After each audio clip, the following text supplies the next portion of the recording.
Dihiasi alam manusiawi dengan cinta sebagai rahmatnya, agar dapat hidup berkasih sayang laki-laki dan perempuan, agar dapat mengembangkan keturunan demi penerus perjuangan.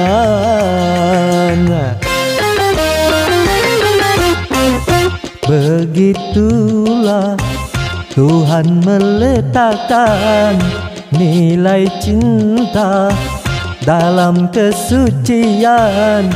Jadi janganlah kau menyalahgunakan sebagai pemuas nafsu setan. Dan juga janganlah cinta kau jadikan alat pembuat kerusakan.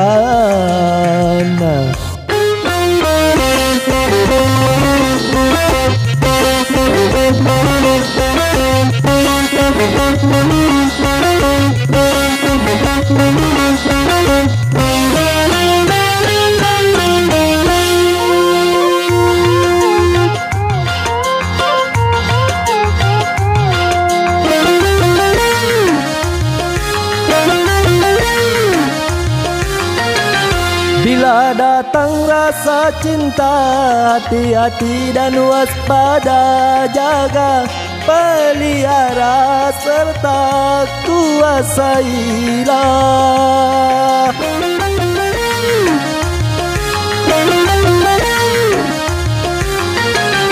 Sehingga sampai waktunya halal bagimu berdua, bila bidu cinta tiba di titik nikah.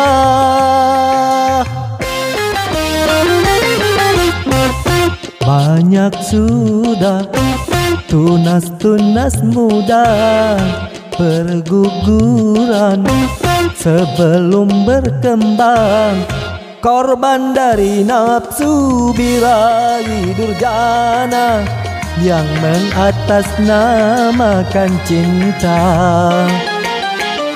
Janganlah kau menodai citra cinta yang memang suci dan mulia.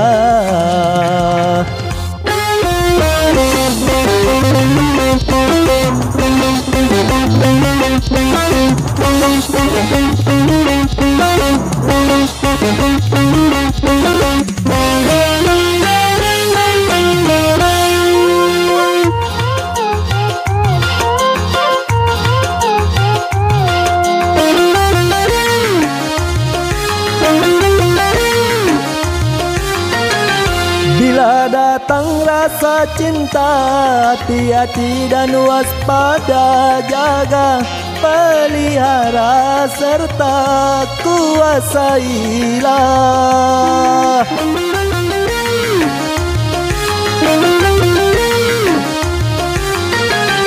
Sehingga sampai waktunya halal bagimu berdua, bila bidu cinta tiba di titik nikah.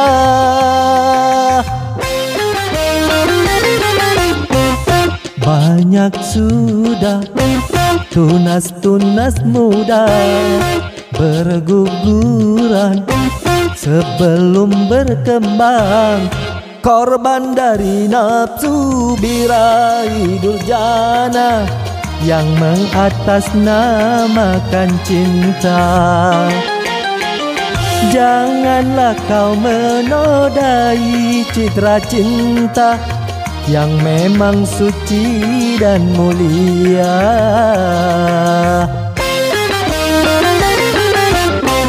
Syukurilah anugerah cinta, pelihara nilai citra cinta